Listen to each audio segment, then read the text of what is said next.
thanks for the invitation to be here. My name is Ed Wilcenski. I'm an attorney. We have an office in Clifton Park and also one up in Queensbury, and I've known Lexington for quite some time. I'm an estate planning attorney by training. We have an elder law practice, but the majority of my practice is focused on younger individuals with disabilities, planning for younger individuals with disabilities and their families. I have a brother with a developmental disability, so much of the stuff that I do for our clients is stuff that I've done in my own family for many, many years now. When I do a program like this, and the focus of today's program is to provide you with a general overview of some of the estate planning tools that we use in the context of planning for individuals with disabilities. When I do programs like this, even though they're legal in nature, and we'll get into some detail with some of the planning tools, I do like to set the stage with, I guess we call it context or perspective. I've been doing this for a fairly long time. Sometimes it feels like I've been doing it since the Middle Ages, but I have seen, since I've entered into this area of practice, some pretty significant changes in the manner in which we provide this advice and advocacy, the manner in which we plan. And a lot of it is driven by demographics, which have substantially changed the nature of our practice and some of the strategies that we use in this area of planning. And two of them are certainly going to be familiar to the individuals here today. The first is the aging of the caregiver. We're all aware of how the aging of the population creates challenges for how we pay for the cost of care for individuals who reach a point where they can't live independently anymore. And that is a significant issue. What level of care do they get, and how do we pay for that care? But what bubbles underneath the surface of that challenge is that many of those caregivers are themselves advocates and caregivers for now aging sons and daughters with developmental and other disabilities. So the thing we know about the caregivers, typically the parents, whether they're providing direct care for someone who's living with them or they're the primary advocate for somebody living in a residential program, is that parents' time is practically unlimited and they don't charge for their services. So when the parents can no longer advocate, it creates a significant challenge, not only for the parents, obviously, dealing with their health issues, but also the loss of a very significant source of support. And the second thing that has continued to challenge this area of practice and challenge individuals who are, families who are caring for individuals with disabilities is the fact that we continue to experience cuts in funding and access to services. And that's certainly nothing I have to say to a group like this. Whether it is reimbursement rate changes for direct care staff, or whether it is changes in eligibility criteria for how people become eligible for OPWDD and other services, there's continued pressure on the system to do more with less. And so it forces us to think about how we replace the services and supports that are being provided when parents and other informal advocates can no longer provide that care. And the traditional model would be an aging parent who is unable to provide that level of care, but it would be the same concept in many ways in the case of a catastrophic accident of parents with a younger individual with a disability. How do we replace that advocacy that allows these individuals to continue to live as healthy and appropriate life as possible? How do we replace that advocacy? There's only three options. If you have a very deep bench, you may have other family members who will step in and do everything that the parents have done while they were still living. I've done this for 25 years now, and I've never seen that occur. It's certainly not the case in my family. I'm an only sibling. So as my own parents have stepped back from advocacy, I'm the one who's had to fill that gap. And it has been a struggle. And I'll tell you a little bit more about my brother in a little while. But it's very rare, if not, it's very rare that family members can step in at the level that parents are able to do. And it's unreasonable for parents to expect it to occur. How else? Well, you can fill the gap through Medicaid funded supports and services. But as we as I just mentioned, and as everybody knows, that system is continually challenged. And to expect the same level of advocacy, the same time commitment from the Medicaid-funded service delivery system is also unrealistic. And if you don't have family members to step in, and if you can't reasonably expect the Medicaid-funded support system to fill that gap, then you're left with private dollars, privately paying for advocacy services and supports to fill in the gap. And that is what often drives this area of planning, much more so than it did in the early days when I began, when I think families could have a more reasonable expectation that if they can't provide residential supports, that there would be a space in a congregate residential arrangement, a group home of some type. That is becoming much more challenging now than it was when I first started. So when we talk about this type of estate planning, there's always three primary objectives as we're trying to wrestle with what happens when we're no longer here. How do we configure our estates? How do we do the planning to give our son or our daughter or our family member the best opportunity possible to continue to live a healthy and happy life? There's always three objectives. The first is identifying and appointing agents and caregivers. How do you give individuals legal authority to advocate? Not just an inclination to help, but how do you ensure that they have the legal authority to receive information and make decisions? We'll talk about that in a few minutes. Preserving government benefit eligibility. We are still a Medicaid-driven service delivery system. And if we're going to be talking about how assets that we have accumulated over the course of our life will be available to support a family member with a disability who's participating in a Medicaid-funded program, we have to be very mindful of the manner in which we do it so that we do not undermine Medicaid eligibility, as well as eligibility for some of the other programs that provide income and other types of support. We'll talk about those in a few minutes. And then the final one is not necessarily a legal one, but it's certainly no less important, which is once you have identified the individuals who may be advocating in your absence, and you've given them legal authority to do what they need to do to help your family member, and you've put your estate planning in place to ensure that whatever is held for the benefit of your family member will not disrupt eligibility for Medicaid. Once you've done all of that, then the last part, while not legal, is perhaps the most important, which is how have you downloaded all of the information that you've accumulated during the course of your life as a parent or advocate, so that those individuals who are going to be stepping in to your shoes know how to make good decisions that are tailored to meet the needs of your family member, decisions that are consistent with your own philosophies and approach to how you've raised your son or daughter. How have you downloaded that information so that they can hit the ground running? That's something that attorneys can't duplicate. We can do a lot of the legal planning that we're going to talk about here today, but we can't be the voice. We can't be the institutional history. So that, in many ways, is as important as any of the stuff we're going to talk about here today. So let's start with this concept of appointing agents and advocates. This is, again, the concept here is I may have a few individuals, one or more individuals, who would be willing to step in and provide some level of support when I'm no longer here. Maybe it's a sibling, maybe it's another family member, maybe it's a close friend. But there is a difference between the inclination to help and the legal ability to advocate, which means the ability to receive information and in some circumstances make decisions. We approach this subject, we approach this topic, how do we actually give individuals or provide legal authority to make decisions, by having a basic understanding of this concept of capacity. And here we're talking about legal or decision-making capacity. And the best way to understand that concept in this context is by thinking about this concept of a parent and a natural guardian.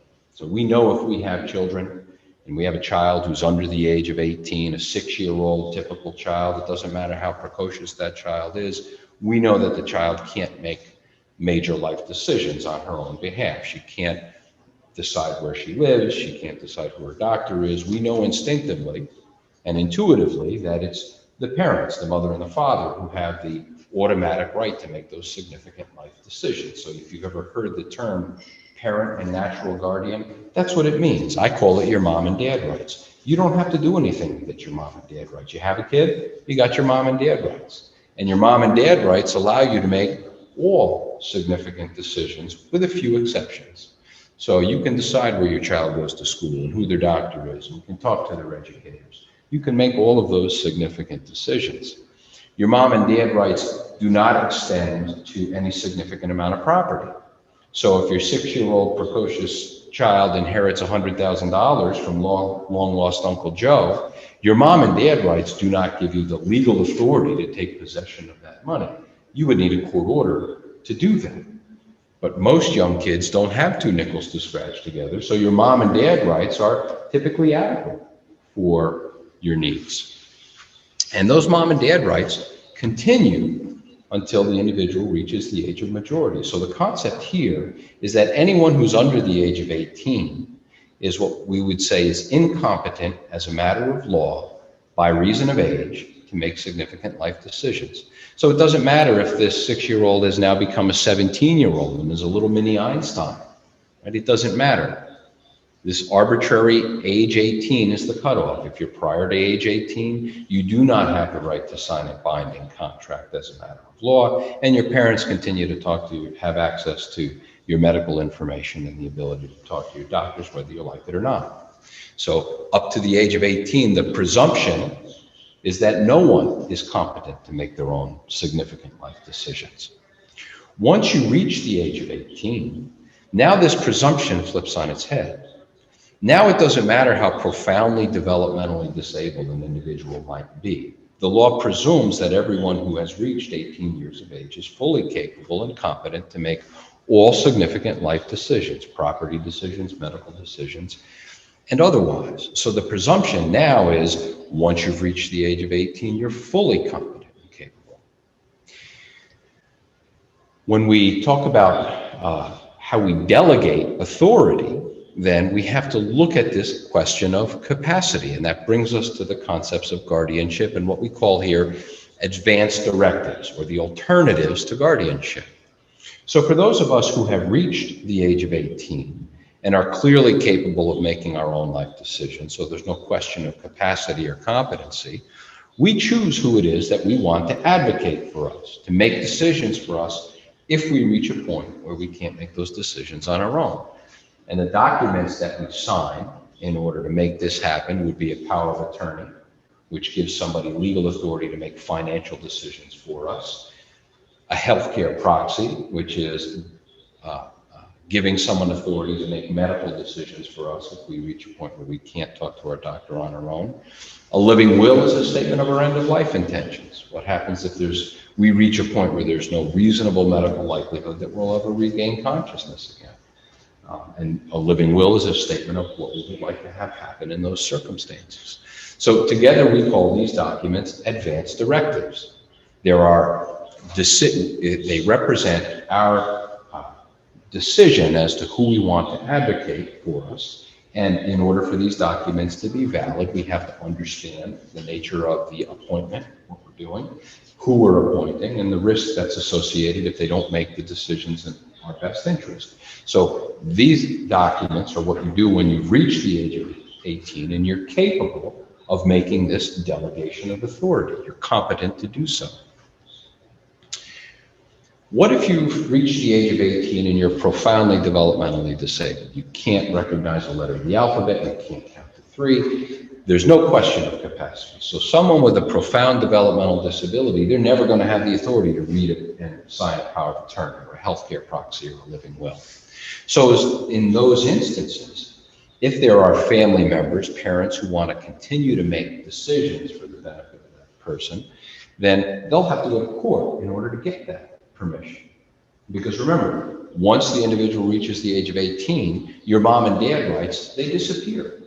They expire as a matter of law because the law presumes that the person is capable of making their own decisions. So if you want to continue to exercise your mom and dad rights for a son or a daughter who is clearly unable to make decisions on their own, you're going to need court permission to do that. And Just like we have a power of attorney, where someone can be granted authority to make decisions as it relates to financial matters, you can be appointed as a guardian of the property if you go to the courtroom. Just like we have a healthcare proxy, there's a guardian of the person. And typically when these proceedings are brought, you're being appointed in both capacities. The next point on this slide is guardian of the minor versus guardian of the person with a disability. And this is designed to highlight what is a very common misunderstanding. Many individuals, when they have children, they get their will done, and we'll talk about this in a few minutes. But the will has a provision in there which says that if my spouse has predeceased me, then I want cousin Joe to be the guardian of my children. If you have a child who is under the age of 18, then that is what that provision is designed to accommodate. When we designate a guardian in a will, it's designed only to grant, it's designed essentially to express our preference as to who we would want to serve as guardian of our children if we pass before they reach the age of legal majority, right? So we call it a guardianship of the minor. And that's the only circumstance that that provision is binding. Once our sons and daughters reach the age of 18, that provision of the will is no longer valid.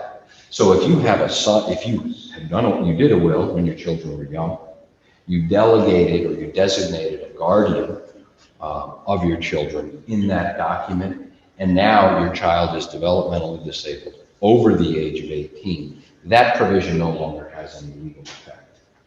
So that then brings you to the other type of guardianship, which is a guardianship which is designed to have someone in the position to make decisions for someone based on their disability.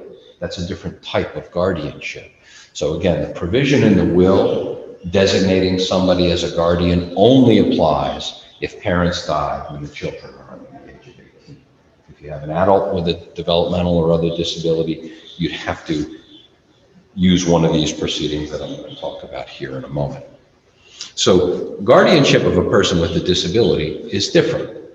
There are two different types of guardianship proceedings that we use in New York. And I won't spend a ton of time in the detail, going into the detail, but you should at least have an intuitive grasp of how they work. Article 17A of the Surrogates Court Procedure Act, Surrogates Court is our probate court. It's where wills are probated. And that court also has jurisdiction over this type of guardianship proceeding.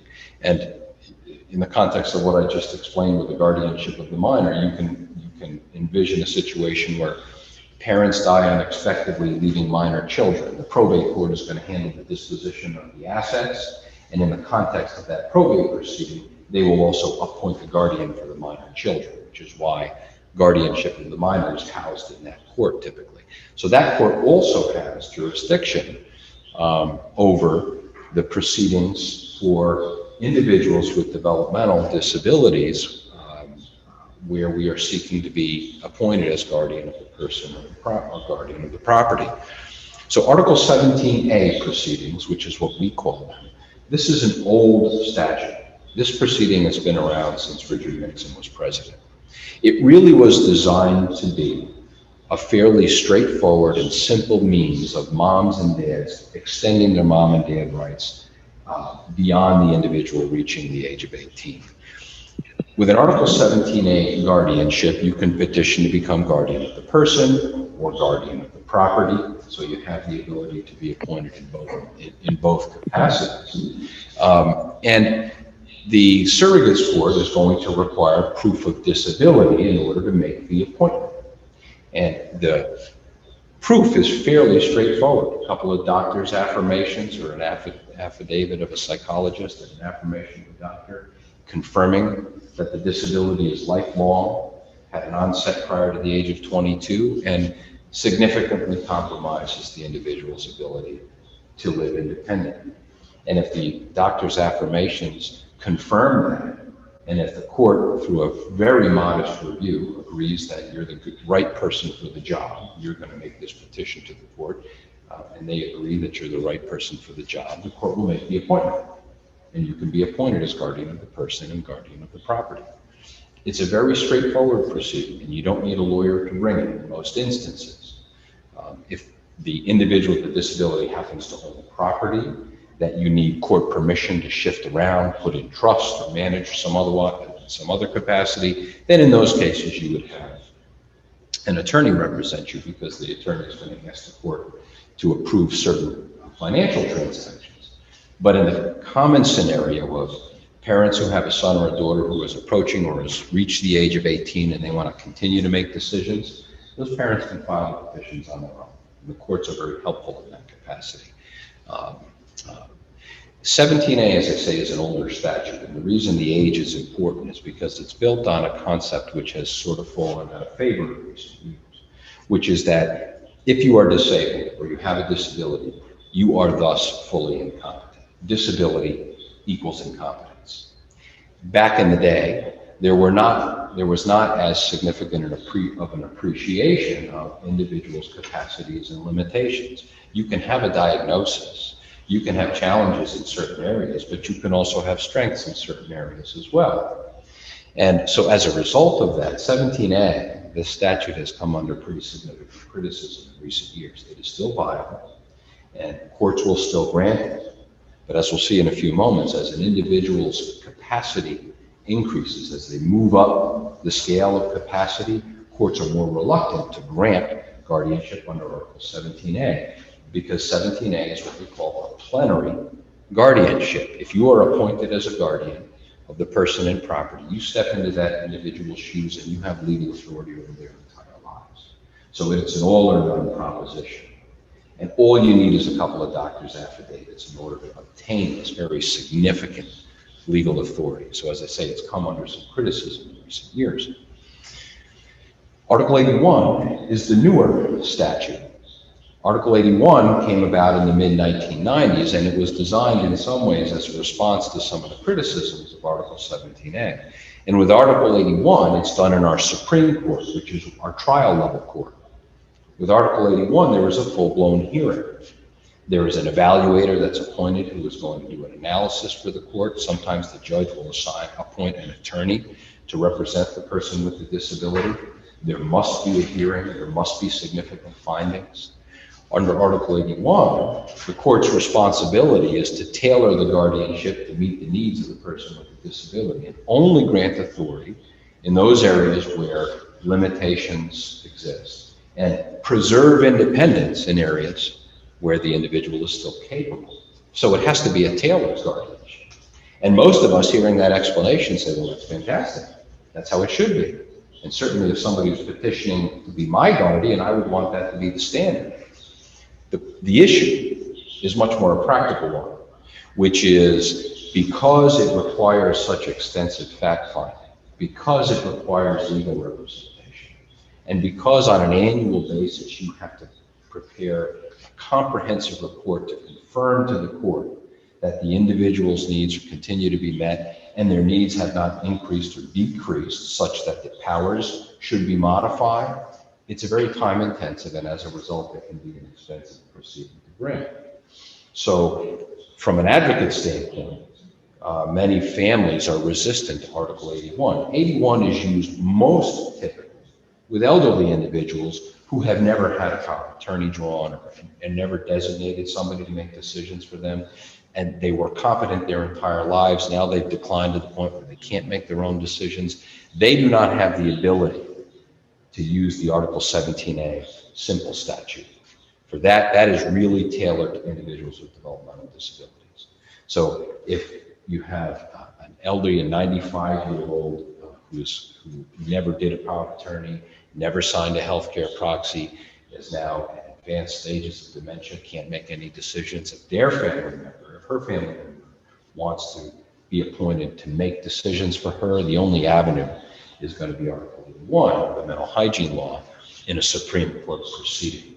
So the moral of the story here really is that in the elderly context, it's really important to have a power of attorney and a healthcare proxy, living will, have these decisions written out in advance, because when you eventually reach that point in time, the delegation has already been made and you foreclose the requirement of going to court to have that appointment made. So 17A, again, is the one that traditionally is used when an individual has a developmental disability with an early onset prior to the age of 22. It can be done without the need for an attorney if there is no property at issue that requires some type of management or court approval to reconfigure. Is guardianship necessary? This is a challenging question in many instances.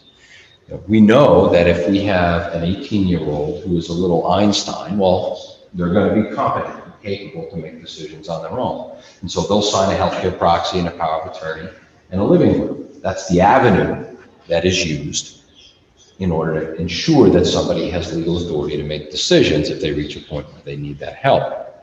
And we know if someone is profoundly developmentally disabled, and they can't read, they cannot count to 3, they are clearly profoundly developmentally disabled, they'd never be able to sign advance directives. The only avenue is guardianship. But what we know is that not everybody falls in those two extremes.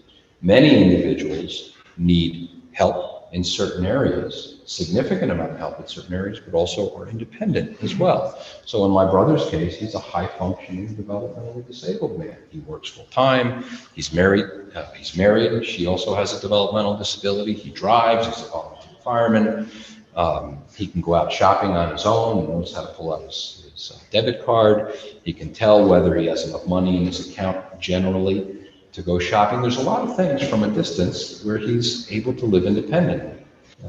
That was many years ago, and thus far it's worked just fine. And I now, as his agent under power of attorney, I use it to help manage his bank accounts and help him make decisions with regard to his health insurance plan and all of the things that are needed for him to live semi-independently. The point here is, remember the objective. The objective is ensuring that somebody has legal authority to advocate, right? Whether it's the parents while the individual is still parents, while they're still living and the individual has reached the age of 18, or it could be siblings or other family members after the parents are gone. The objective is ensuring somebody has legal authority to advocate, not just an inclination to help. Which route you choose, guardianship or the advanced directives, is going to depend family to family and your philosophy and beliefs when you reach that point. So remember, what we've just covered is appointing advocates, appointing agents to make sure somebody has legal authority. So that was our first objective. What's the second objective from our 3 points? Preserving government benefits, ensuring that nothing that we do with the disposition of our property undermines eligibility for Medicaid, supplemental security income, and a variety of programs that support individuals with disabilities in the community. And to make sure that we are all on the same page and understand how this operates, just a few seconds to go over the different main categories of benefit programs. There are what I call insurance type programs, and then there are the means tested programs. We know what these insurance type programs, insurance as in we pay into the system and we get something back, just like we pay an insurance premium in order to secure coverage. We know the insurance type programs, Social Security and Medicaid. We know Social Security, you work, you pay into the system. What are you paying in exchange for? You're paying in exchange for your right to receive a payment if you become disabled prior to retirement or upon your retirement. And the amount of money that you receive upon becoming disabled or retiring is based on how long you worked and how much you made. And once you start collecting Social Security, Medicare is attached to that. These are not means-tested programs. You work, you paid into the system. Once you satisfy the criteria, disability or retirement age, you're entitled to your check. And it doesn't matter how much money you have in your bank. In addition to the check that you receive, when you work and pay into the system, not only are you entitled to receive a payment on your own, but you're also paying on behalf of a certain covered class of individuals who can receive a payment off of your work record. One of those covered classes is an adult child with a disability having an onset prior to the age of 22 who's unable to work. And if you have an adult son or daughter who meets that criteria, once you begin collecting Social Security, that individual can begin to collect a Social Security check off of your work record, an additional check. Doesn't bring your check down, it's just an additional payment. So the design of the system is Social Security is designed to replace a portion of our wages. Medicare is designed to replace the healthcare coverage that we typically have through our employer. And this childhood benefit, the childhood disability benefit, is designed to replace the support that parents will typically provide while they're working when they have a son or a daughter who is not fully independent. Those two programs are not means tested. So if you were otherwise inclined as part of your estate plan to give your money outright to your son or daughter, and they were capable of managing that money, and they were collecting a Social Security disability check and had Medicare coverage to supplement that, you could do that because it wouldn't affect your eligibility. Sometimes it's appropriate. We have a family member whose disability is solely physical in nature, and they have Medicare as a form of primary health insurance. They have adequate assets through Social Security payment, adequate income through the Social Security payment. You can leave property to them outright. It doesn't undermine their eligibility. And if they're cognitively capable of making good financial decisions, there's no reason to not do so. The other two programs are the means-tested programs, Supplemental Security Income and Medicaid. SSI, when you hear that term, it's referring to Supplemental Security Income. Many people will use the terms interchangeably. I don't know why Congress decided to have the initials between Social Security income and Supplemental Security income be the same, because it creates a lot of confusion. But the SSI term, it refers to the Supplemental Security Income Program. SSI is a base level income maintenance program for individuals with disabilities who have no other source of income or who don't have enough income to bring them up to a certain threshold. So with the SSI program, once you've established disability, the SSI program determines how much they think you need to live on based on your living arrangement. If you're living in somebody else's home and you're not paying room and board, you're entitled to this least amount. If you're living in somebody else's home and paying your share of room and board, or you're living out in the community and paying rent, you get a higher amount. And that's the highest amount with one exception. If you live in a congregate residential arrangement, a group home of some type, you get the highest amount yet, but most of your income goes to the facility, and you get to keep a small allowance. So the SSI program is means tested, and it provides you with a base level income depending on what your living arrangement is. If you start to collect SSI, Medicaid is automatic. Just like Social Security and Medicare are attached at the hip, SSI and Medicaid are attached at the hip. So many individuals access the Medicaid program through their SSI eligibility. You don't need SSI to get Medicaid. You can apply directly to the Medicaid program as well. So you can get Medicaid separately from SSI, and many individuals do.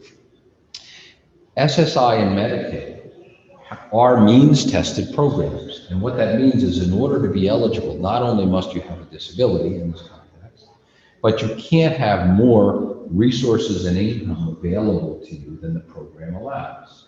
These programs began as and continue to function as base level support programs for people with limited resources. We all know the Medicaid program began decades ago as a health insurance program for the poor.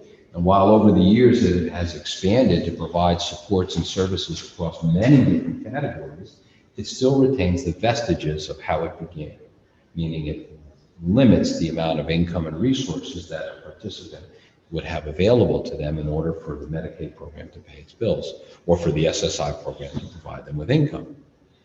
These are two important concepts. I'll just quickly review them with you because you'll see them not only in the context of SSI and Medicaid recertifications, but you see these concepts come up in different programs as well. The SNAP program used to be food stamps, the Home Energy Assistance Program, Section 8 vouchers, Veterans Improved Pension. All of them are means-tested programs, and they have some variation on these concepts. We talk about resource eligibility. What's a resource?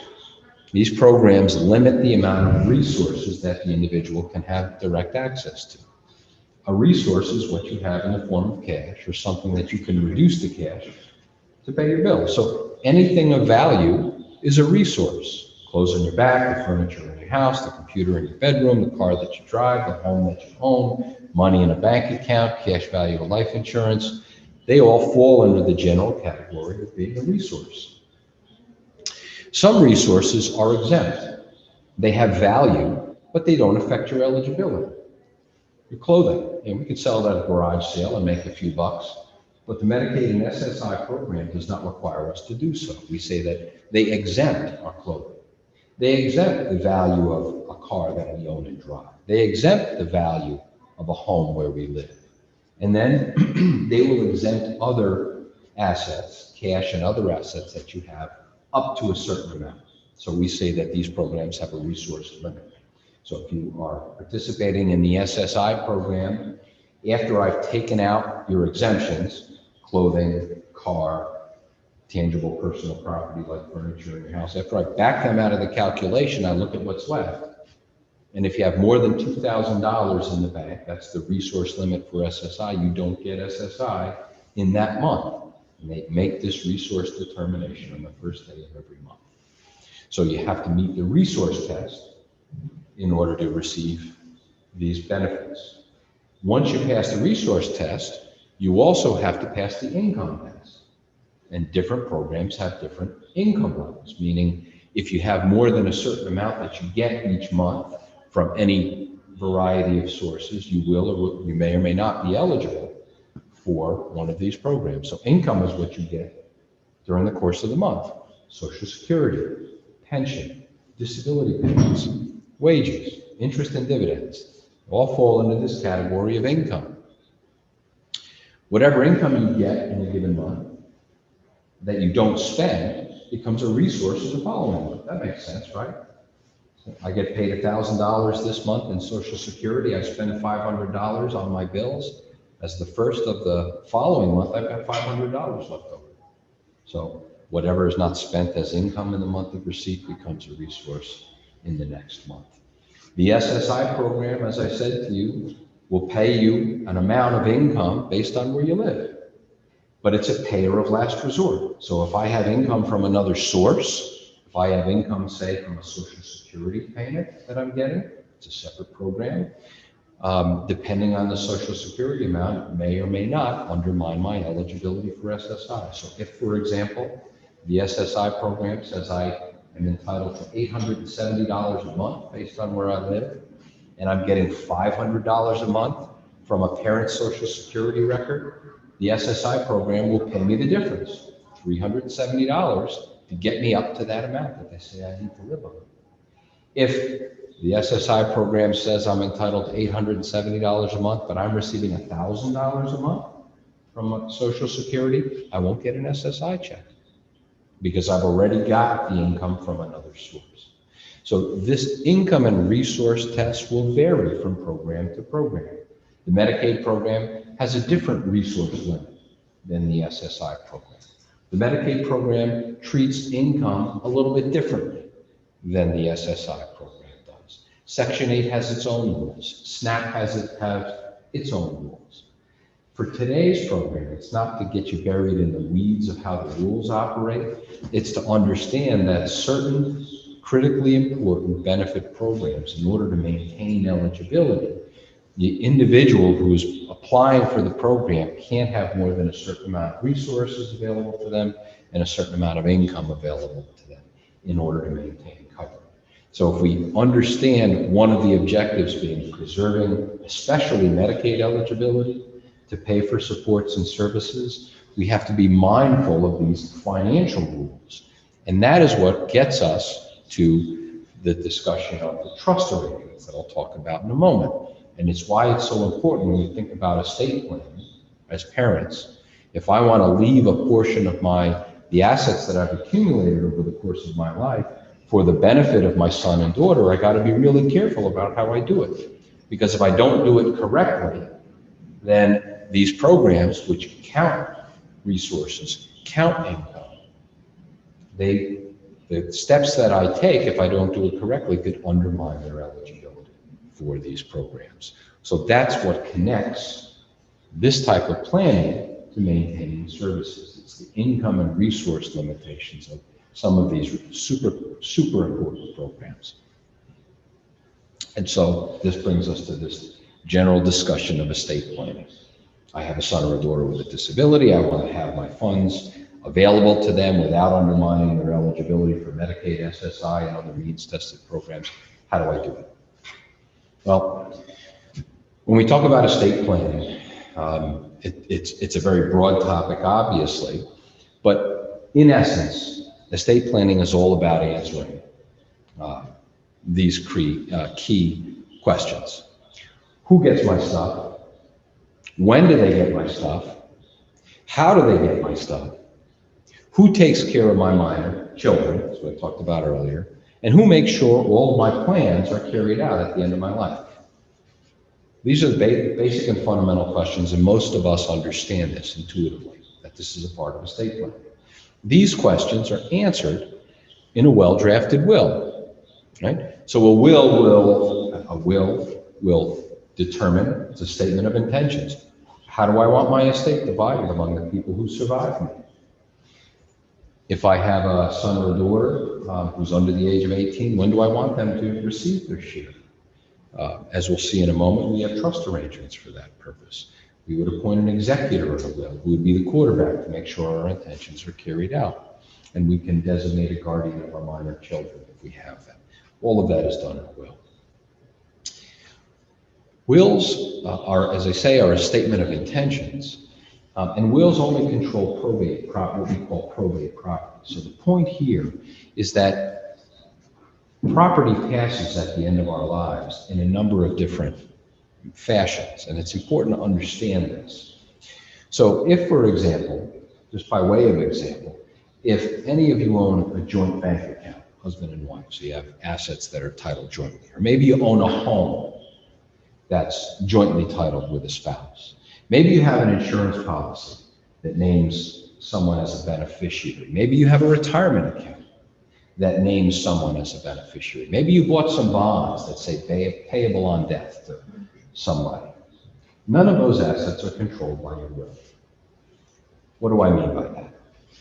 Let's say I did a will today, and I signed the will, it's a valid document, and I say, when I die, I give everything to the Lexington Foundation. I sign it here, I have 2 witnesses sign, it's a valid will, right?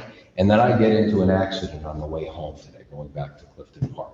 Will is valid, it says I give everything that I own to the Lexington Foundation. My wife and I, our bank accounts are jointly titled. When I die, who gets the bank account?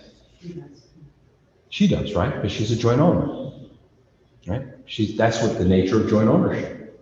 My wife and I both own the house together. When I die, who gets the house, my wife or Lexington? She does, it's joint ownership.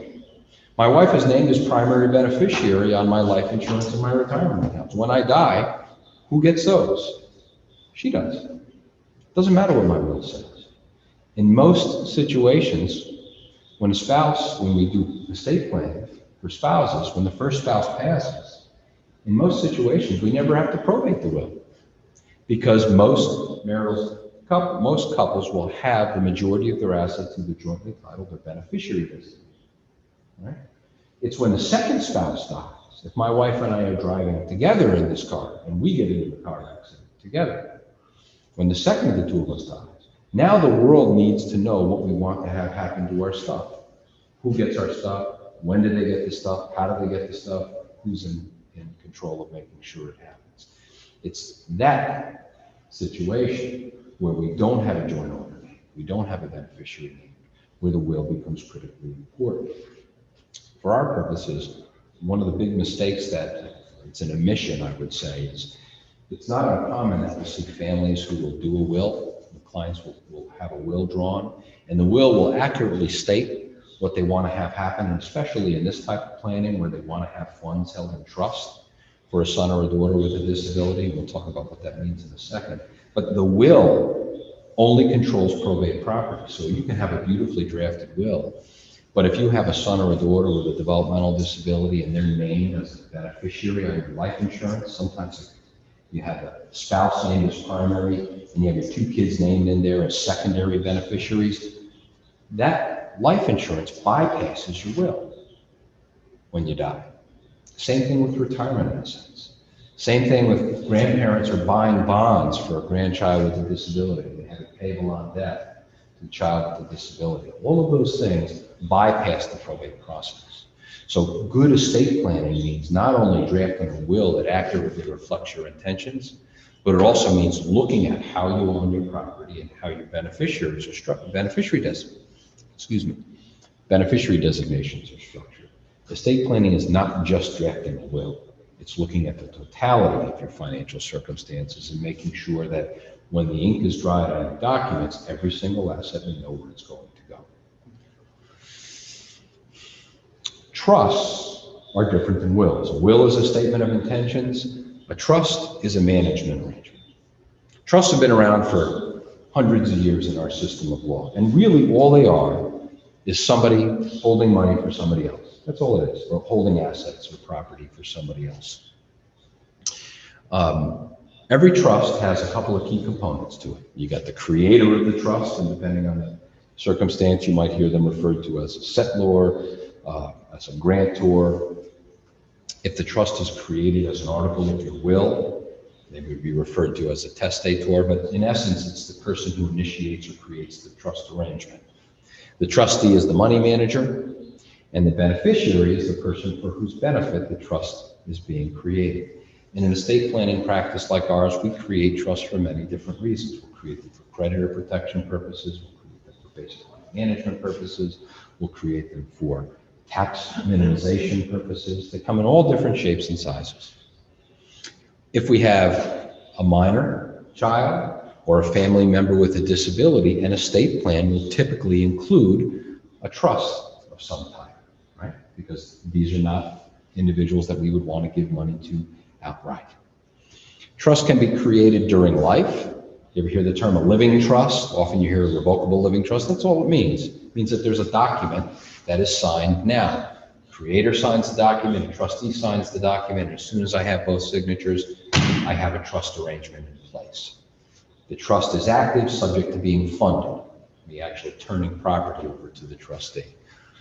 Or the trust can be established as an article of your will. We call that a testamentary trust. When I die, I give everything to my spouse. If my spouse has predeceased me, then I want everything split between my two kids. But if one of my kids is under the age of 30 years, then I want that property held for their benefit in trust until they reach the age of 30, to be used for their benefit, until they reach an age that I believe that they'll be appropriate to take possession outright of their property. We call that a testamentary trust. It gets created as an article of the will. If I create a lifetime trust, that trust can be revocable. So I create the document, I turn over property to the trustee today, and then tomorrow I change my mind, I want that property back, I can revoke it. I can call up the trustee and say, hey, I don't like the arrangement, give me my money back. Or the trust can be irrevocable. I create the document, the trustee signs the document, I turn property over to the trustee today, tomorrow I change my mind, I call up the trustee and I say, hey, I want my money back. And the trustee says, sorry, can't do it. Under the terms of the document, you relinquished your right to take that property back. Sometimes, depending on the objectives of the estate plan, a revocable trust is appropriate. Sometimes an irrevocable trust is appropriate. The type of trust that we'll be talking about today is generally an irrevocable trust. And then the trust can provide the beneficiary with whatever rights and interests the creator wants. Right? These trusts are management arrangements, and they're designed to meet certain objectives. And as your objectives change, the terms of the trust will change. When we talk about supplemental needs trust, a supplemental needs trust, we call them supplemental needs trusts here in New York. The rest of the world calls them special needs trusts, but you can use those terms interchangeably. What is the language that we use in drafting these trusts? What is the basics of these trusts? These are trusts that are established for somebody with a disability. So this trust arrangement, the beneficiary is going to be a person with a disability. These trusts are fully discretionary. So once property is turned over to the trustee has the discretion, the ability to decide how much or how little is going to be spent for the beneficiary with the disability. Trustee, you can spend as much or as little of what I turn over for your benefit, for the benefit of I turn over to you for the benefit of my son or daughter based on what you know they need. Right? So these are fully discretionary trusts. And they're designed, the purpose of these trusts are designed to provide goods and services which supplement what might otherwise be available through Medicaid, SSI, SNAP, HEAP, and otherwise. Let me stay with this for a moment. So these trusts can be established. They can be established as a testamentary trust. When I die, I give everything to my spouse. If my spouse has predeceased me, then I want everything held in trust for my son with a disability, subject to the terms that I'm going to write out in Article 7 of my will down below. That is a testamentary trust. It doesn't exist until I die and my will goes through the probate process. Until I die, it's just a statement of my intentions. So we call that a testamentary trust. It springs into being through the probate process. The other way to create one of these trusts is a trust that we create now as a living trust. I create the trust now. I'm the creator. I have a trustee sign the document as my trustee, and now that trust exists as a trust subject to being funded. I can create a trust now, but I don't have to fund the trust now. And in most planning situations of this nature, that's exactly what happens. It's certainly how we approach it in our office. The trust, the entity that is designed to serve as the receptacle for the property I want to leave for the benefit of my son or daughter, that is drafted now. We put the infrastructure in place, but the property doesn't get turned over to the trustee until the end of the second spouse's life. Because while we're living, we need our property, thank you very much, because we got the rest of our lives to live. But when our lives are over, the share that we want distributed for the benefit of our child with a disability goes to that trust that we created back in 2021. If you read the language of the trust, it says that it's irrevocable. The beneficiary of the trust cannot take money out at will. Okay? If this trust is drafted correctly, then, when the SSI and Medicaid programs go to figure out if he has too much in resources or too much income, the assets in the hands of the person, of the trustee, are disregarded. They're exempt. They don't affect eligibility. They're treated in the same way as your clothing, your car, the computer in your bedroom. Money in a supplemental needs trust is disregarded in determining eligibility for Medicaid. So what the language of these trusts say is, trustee, you can spend as much or as little as you determine the beneficiary needs based on what you know. However, if the beneficiary is participating in the Medicaid program or the SSI program or another means tested or benefit program that would provide him with the good or service that you're thinking about buying, don't use money in the trust to pay for it. Rely on the benefit program to provide it, and only use funds in the trust to supplement or to provide them with things above and beyond what the safety net provides. Unless, trustee, unless you have decided that by buying privately, paying privately for a good or a service, your beneficiary will be in a better position for it. So, in general, if I have a beneficiary of my trust who has a disability and is participating in the SSI and Medicaid program, and Medicaid would pay for a good or a service, I'm not going to use private dollars to do that. I'll rely on Medicaid. But there may be situations where I want to pay privately because I like what the private dollars provide better than what the Medicaid program provides. Classic example would be the wheelchair. Here's a wheelchair that the Medicaid program would allow us to access if we use that as the funding source. Here's the wheelchair that the beneficiary really wants. This one just happens to cost a lot more money. The trustee has the flexibility to buy the wheelchair privately rather than force the beneficiary to rely on what the Medicaid program provides.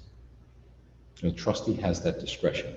If the trust is drafted correctly, then when the Medicaid program goes to figure out if the beneficiary has too much money, too many assets, too many resources, too much income, again, the program disregards the value of what is in the trust. That's how it works. So if you think about what objectives have we just accomplished by creating and funding one of these trusts? Two of them. The first objective is we've appointed a trustee Somebody who can manage this property for the benefit of someone who, in many instances, if not most instances, is incapable of managing money on their own. So you've created a fiduciary arrangement, a protective arrangement, so that somebody is managing property for this person. The second objective is that we've done this in a manner that doesn't preclude the individual from continuing to participate in the SSI or Medicaid programs. So we've protected eligibility and we've put somebody in place to manage the assets. There are actually two types of supplemental needs trust. I'll just very briefly cover this. The type of trust that we're talking about today, parents doing estate planning, somebody else putting money in trust for a family member, we call that a third-party trust. The concept here is that somebody else's money is going into this trust to be held for the person with the disability. And these trusts last for the life of the person with the disability. So the parent funds the trust, typically at the end of their life, and then that child with the disability lives his or her life, and that trust ends when the child's life is over. And whatever is left in the trust at the end of that child's life goes wherever mom and dad wants it to go, because it was mom and dad's money to begin with. So when the child dies, if there's something left, doesn't have to be, it can all be used for the benefit of the child with the disability, but if there is something left, it goes wherever mom and dad wants it to go. To the child's children, if he or she has them, to other siblings, to charity. It's the parent's decision because it's the parent's money, or whoever puts the money in. We call it a third-party trust because a third party, not the person with the disability, put the money in. The other category of supplemental needs trust is what we refer to as a first-party supplemental needs trust. That's a trust that's funded with the person's own money. Where would they receive property?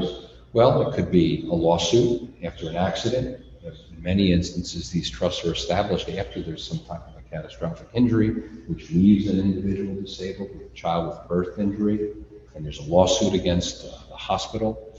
Right? So there is a recovery. That's the individual's own assets. And the law allows that property to be placed in a supplemental needs trust so that that person can continue to receive Medicaid, SSI, and other means-tested benefits. But because it was that person's money to begin with, that trust must say that when that individual's life is over, if there's anything left, the Medicaid program first has to be repaid for everything it provided during the course of that person's life. And only after Medicaid is fully repaid can anything left go out to other family members of the estate. So the bright line of demarcation is who put the assets in the trust. Somebody else puts the assets in the trust. We call it a third-party trust. And when the person's life is over, it goes wherever the family wants it to go. If the trust is funded with the person's own money, it can be placed in one of these trusts. It can be protected for the balance of the individual's life, but when that person dies and those funds are no longer needed for the beneficiary, whatever is left first is subject to repayment to the Medicaid program. And then after Medicaid is repaid, then it can go wherever the trust terms say it can go. That's the deal that Congress cut in exchange for allowing an individual who would typically not be eligible for these programs because he had too much money. He can place the funds in trust. It can all be spent during the course of his life for his benefit, but if there's anything left when he dies, Medicaid gets repaid first. So the moral of the story here is, if you have a family member with a disability, avoid giving property to them outright. Because if you do, there is an avenue for them to maintain Medicaid eligibility. But by doing it in that fashion, at the end of that person's life, you've now lost the opportunity to have that property pass free of Medicaid recovery to other family members, which is typically what our clients' intentions are.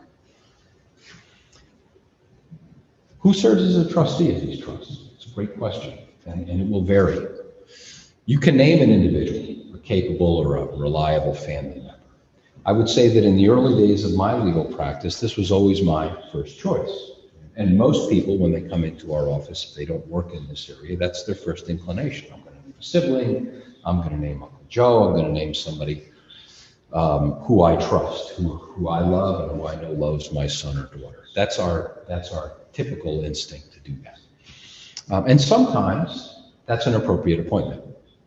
But over the years now, and I've done this for a long time, over the years now, I've seen that in many instances, this job is more than what the individuals are willing and able to handle over the long term. And one of the reasons for that is that usually that individual is serving multiple roles in the estate plan. That person is serving as trustee, you want that person to be a standby guardian, maybe they're going to be the executor of your estate. And it's often more than the family members are really willing to take on over the long term. It's a lot of responsibility. And what is the trustee's responsibility? Well, I have to account to the penny. What did I start with? What did I earn? What did I spend on what? To whom? For what purpose? And what's left at the end of the accounting period? I got to do that once a year, and I typically have to send that accounting to the Medicaid program and the other programs that are serving my beneficiary. Whatever I can't account for, I've got to dip into my pocket and return to the trust. I must account for the penny. It's a very important responsibility. Got to make sure the property is adequately invested. So if I have a beneficiary with a normal life expectancy, I can't bury that money in the backyard because I don't like what the stock market has done, because over time, inflation will erode the value of that trust. So I have to make investment decisions. I have to make sure tax returns are prepared and filed every year. I have to be mindful of the rules of the benefit program my beneficiary is participating in. Because if I use money in the trust to subsidize the rent for a high-functioning developmentally disabled beneficiary who's living in the community, it will actually affect his SSI payment if he's receiving SSI. Other payments wouldn't. So I have to be mindful of the benefit program that my beneficiary is participating in. Plus, I have to maintain information. I have to be proactive in making sure I know what the beneficiary needs. Over time, we have found that individuals who take on this role, they often want out of the job because they are often also the person who is serving on the other end of the phone when the doctor's office calls, or there's a problem at the residential program, or there's a change in service coordinator. So you've got a long list of responsibilities, and in most instances, the family members would say, look, I've got a couple of hours that I can give you each week, because I have my own life to live. And if I have to choose between deciding whether to sell GE and buy Microsoft stock, or I have to choose between spending time with the accountant to sign off on a tax return, or being on the other end of the phone when my brother's doctor calls and needs a second opinion on or needs me to sign off on a change in medication, I'm going to choose the latter. I can't do both. So over time, what we have seen is that family members back out of the job. What's the other alternative? Well, you can name a bank or a financial institution, a professional trustee.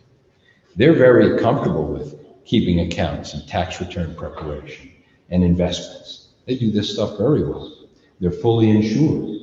So if the trust officer runs off with $20,000 from the account, the bank has the insurance to drop that money back into the account. They're fully insured, bonded.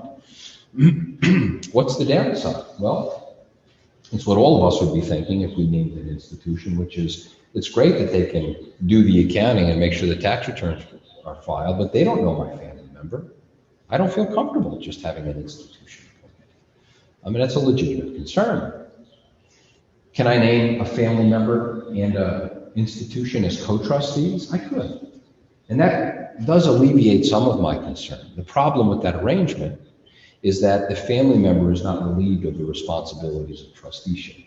They still have to sign off on the tax returns and review the accountings and do some of the drudgery can be passed along to the bank or trust company, but they are still fully reliable and jointly responsible for what goes on. The final alternative, another alternative, and one that is used more frequently in our practice now, is where a financial institution is named as the trustee, and then a family member is designated as what we call a trustee monitor. It's also referred to as a trust protector, where the family member does not assume any of the day-to-day management operations of the trust, but they're entitled to receive financial information. They get copies of the annual accounts, and if they don't like the job the trustee is doing, they can remove that bank and appoint another one. So they actually have ultimate control of who's doing the work, but they don't have to do it themselves. And for many family situations, that seems to strike the right balance. Some not-for-profit organizations, so Lexington is an affiliate of the New York State ARC, now known as NYSARC. Some not-for-profit organizations like NYSARC also offer trust services through what we call a pooled supplemental needs trust, where the institution offers a single trust document to anyone with a disability served by their organization, and multiple family members can utilize the program's trust. And those contributions from the various families are all pooled together for investment purposes, but accounts are kept separate as to what this individual put in, what that family put in, and distributions from the trust only come out of your separate sub-account. So not-for-profit organizations offer trust services as well, and it's certainly a viable choice depending on the circumstances. Any questions on trusts before I get to the next section? Okay. The last thing, and I added these few slides in here because this is something that is drawing more attention these days, and I am getting more questions about them. Some of you may have heard about the ABLE accounts, the ABLE Act, so Achieving a Better Life Experience Act. Back in 2014, now I can't believe it's been that long, Congress modified the Internal Revenue Code, changed the tax law to allow for tax-deferred accounts to be set up for individuals with disabilities, very similar to a 529 plan. If you're familiar with the 529 accounts, it's a manner for saving money for individuals for college expenses. So under the 529 account, the money can be set aside. The money grows on a tax-free basis, and so long as that money is used for what they call qualified education expenses, the money will not be taxed when it comes out to the person who's using the money for that purpose. So these 529 plans for individuals to save for college have been around for quite some time, and advocates for the disability community said, we would really like to have something similar for our family members, a way to save money on a tax-free basis that can be used to meet their needs. And the result was this ABLE Act. The ABLE accounts, while they are similar to the 529 accounts, they have many significant differences. So with a 529 account, the contribution limits are much more significant. An individual can have multiple 529 accounts. Grandma can set one up, mom and dad can set one up, Uncle Joe can set one up. With an ABLE account, you're only allowed to have one. With a 529 account, there can be multiple contributions from multiple sources. With the ABLE account, there can be no more than $15,000 contributed to the account any given year, with one exception. If the individual works, then that account goes up a little bit. They can save a little bit more. But there is a limit on total contributions in any given year, and that's whether it's a contribution during life or a contribution at death. Whereas with a 529 account, you can accumulate up to, I think this year it's $500 and some odd $1,000, and you'd still be in compliance with the 529 plan rules. If you accumulate $100,000 in an ABLE account, it loses its protection for SSI purposes. These ABLE accounts, I should have said this at the outset, the reason these ABLE accounts are being looked at as an alternative or a supplement to traditional planning is that the funds in the ABLE account don't affect SSI and Medicaid eligibility. Just like the trust I explained earlier is disregarded in determining eligibility, so is the ABLE account, with the limitations I'm explaining here. So only the first $100,000 is exempt for SSI purposes. There's a $15,000 per year contribution limit on the ABLE account. You can only have one ABLE account per beneficiary. To qualify to use the ABLE account, the individual has to be in receipt of SSI or Social Security disability benefits, or be able to prove an onset of disability before reaching the age of 26. Funds in the ABLE account can be used for what the law defines as or describes as disability-related expenses. But that's actually, the term is somewhat misleading because it's actually a very broad category. Housing, transportation, education. the ability to use these funds is actually quite expansive. So it's extremely liberal in its interpretation, very flexible from that perspective. One of the downsides of the ABLE account is that just like that first party supplemental needs trust I had mentioned to you earlier, when the individual dies, if there's anything left in the account, it's subject to Medicaid repayment. So it does have a Medicaid repayment provision in it. That as opposed to a third party trust that we talked about earlier, where funds can be used for the individual for the balance of his life, and when his life is over, he can go to other family members. That's not going to be a possibility with the ABLE account, which is subject to Medicaid repayment. So it does, both the contribution limit and the payback requirement does somewhat limit, or significantly limit, I should say, how these funds can be incorporated into a future plan. But they do provide, in certain circumstances, an excellent alternative, especially if we're talking about more modest amounts. So if someone receives a windfall, a $5,000 surprise inheritance, you wouldn't typically want to set up a trust with that, because once a trust is established and funded, all of the obligations of trusteeship begin. You got to prepare or file a tax return. You have to manage the accounts, account to the penny. An ABLE account is often an excellent tool as an alternative for that. But as I said earlier, you have to be careful. There is a payback to Medicaid. You have to make sure that the individual only has one of these accounts. And if you're using it for accumulating money over a significant point of time, it could threaten SSI eligibility. So any questions on the ABLE account? I kind of flew through it, but it's something to keep in mind. Again, surprise and more modest windfalls, they can be a good tool to use. The other thing that I didn't put up here, but I think it bears mentioning, is that the ABLE account is considered owned by the person with a disability. They technically have access to this money. Now, depending on their functional capacity, they may not realize that they have access, and so as a practical matter, that may not be a challenge. But if you have someone whose disability is more emotionally related, and they're aware of the fact that this money exists, you can't preclude them from getting access to this money. It's theirs. Unlike a trust, where the money is protected within a true fiduciary arrangement, these ABLE accounts are really considered their money. They just receive preferential tax and benefit eligibility status. So this last slide here, right, there's two more after this, but here it's just to illustrate that there are actually multiple fiduciary roles that people can play. We talked about trustee. Trustee is managing a discrete and separate set of funds or property. That trustee's obligations derive from the trust agreement.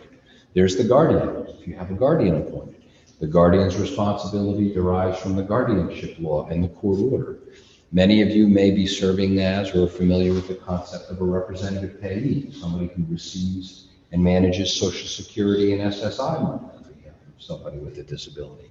That individual's responsibilities derive from the federal SSI program rules. And we typically are keeping funds that are allocated to these different categories. We're keeping them separate from each other. So there really are three separate accounting responsibilities. And then, of course, depending on who we have serving in this capacity, if it happens to be a friend or a family member, you may be serving as a trustee, you may be serving as a guardian, you may be acting as a representative payee, but then you also may just be someone who is a family member providing friendship, companionship, and advocacy. So what I'm trying to illustrate here with this slide is that it's important to understand that different roles have different responsibilities, and it's important to be mindful of how they are different. Last item here just refers to what I mentioned early on in the program, which is if you've done no planning, and this does happen, families have, I've been meaning to get around to it, I never do, and then parents pass on, something happens. Child inherits assets directly, and their SSI or Medicaid is at risk. We have the ability, the legal mechanisms to have a guardian appointed, take possession of the property. That guardian can get court approval to transfer that property to a first party supplemental needs trust. to maintain Medicaid eligibility. It's typically longer, more expensive, and more stressful to do it that way, but the law provides us with a remedy. What we can never do on the legal side is duplicate what the families have accumulated during the course of their lives with their son or daughter with a disability, because only mom and dad know certain things. In my brother's case, he lives in Del Mar, I live in Clifton Park. We're 40 minutes away from each other. We text on a regular basis. I talk to him regularly. I'm fairly well aware now, since my parents have begun to step away from advocacy. I'm more aware than I was in the past, but I had a close relationship with him. But there's so much that went on during the course of his younger years before I stepped into active advocacy that I just would never have known. My parents didn't write it down for me. Past medications that were successful, interventions that were not. He is able, because he is verbal and able to articulate his preferences, there are things that if he wasn't able, I would want to know. Favorite foods, things that he enjoys doing, things that he doesn't enjoy doing. In my brother's case, it's my father who has maintained his automobile insurance coverage and all of that stuff over the years. Could I, if my parents disappeared in a flash, could I find all of this stuff out? I probably could, or most of it. I probably wouldn't be able to duplicate the old prior medical history. And there's some stuff that he would forget about that he wouldn't be able to communicate to me. And so once my parents go, that institutional memory is gone. But as the for individuals, especially individuals who are unable to communicate and effectively advocate for themselves, if you do not have somebody else who is directly and intimately involved, in many instances when the parents move on, that entire institutional history is gone. So one of the best things that anyone can do if you're advocating for a family member with a disability, and you don't need a lawyer to do this, is to begin to document the things that I'm talking about here.